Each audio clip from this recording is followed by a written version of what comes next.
I'm Tara Sheehan, the Executive Director of APPAM. Our institutional member forum is entitled Leverage Points for Stronger, More Informative Impact Evaluations and Social Programs. This is APPAM's 12th institutional member forum and our second with Westat. We value our partnership with Westat and invite all of our APPAM institutional members to submit proposals to host future forums to help better connect the worlds of research and policy. I am Scott Royal, President and CEO of Westat, and I am excited to partner with APPAM for a day of discussion we hope will spark ideas and get us thinking about new ways about solutions. We have a great agenda for you today, and we're happy to see we have even more people participating than last year. Let me start by thanking Tara Sheehan and her team at APPAM for moving this event forward. I know the shift to virtual is not easy. I also want to thank Steve Bell, Westat's Director of Research and Evaluation, for his role in driving our topic and agenda for today. And Patty Troppi, our Vice President for Education Studies, for guiding us through the agenda. Patty continues to serve as Westat's institutional representative to APPAM and has helped make our partnership stronger than ever. Thank you to each of the facilitators and panelists for sharing your experiences and questions and ideas. And finally, thanks to all of you participating, for taking time out of your busy schedules to join us today.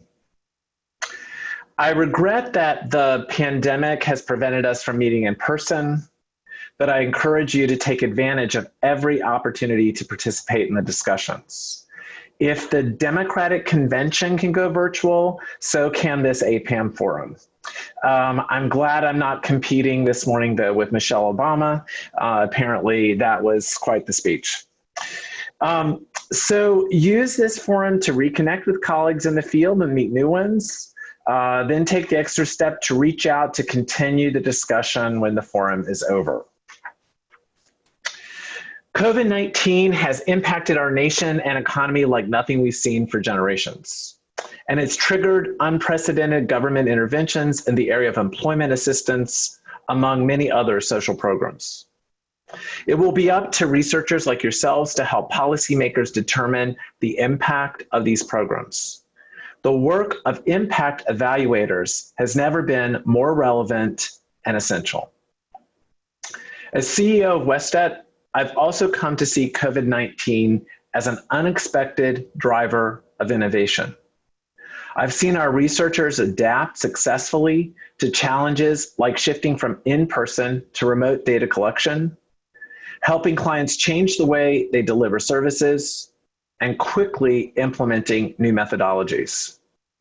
This has required an awful lot of reinvention and problem solving just to deliver conventional services to our clients. In some cases, we've found that our new approaches not only help us to complete our work in the face of constraints, they also deliver better results. Finding new, stronger strategies for completing our core functions has become our new normal, right along with the crazy mix of stress and Zoom bloopers in our lives today. So I think it's fitting that our focus today is on making the fundamentals of social policy impact evaluations stronger. To that end, our first panel will look at strategies for assessing a social program's potential impacts before investing in large-scale experimental study of its effectiveness. Existing quantitative and qualitative methods for doing this are underutilized. Each of three scholars will share distinctive approaches to encourage more accurate identification of interventions worth testing. The second panel will discuss options in impact evaluations for establishing a counterfactual, the alternative to the policy under study, to best match the needs of policymakers. We understand that for a study to inform decision-making, it has to be tailored to inform the specific policy or funding decisions that need to be made. The panelists will share new analytic strategies for getting the counterfactual right. The third panel will focus on cutting-edge practices for getting randomized social experiments into the field. As you know, the success of even the best designed study will depend on assuring site readiness and intervention fidelity. In this session, we're specifically looking forward to you, the collective attendees of the forum, engaging with our expert panel of commentators with your write-in questions and insights. The ideas we'll examine through this session will be illustrated through the example of employment assistance studies. It's a deeply relevant topic today, but you'll find that these strategies can be applied across the spectrum of impact evaluations.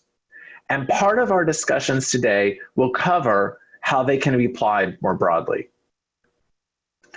We'll wrap up with reflections from Naomi Goldstein, Deputy Assistant Secretary for Planning, Research, and Evaluation at OPRI. We're looking to Naomi to lead us in a rigorous critique of the ideas we've discussed and their potential to improve future impact evaluations in employment policy and other areas. She will also suggest new topics we should explore to continue to strengthen impact evidence for policymaking.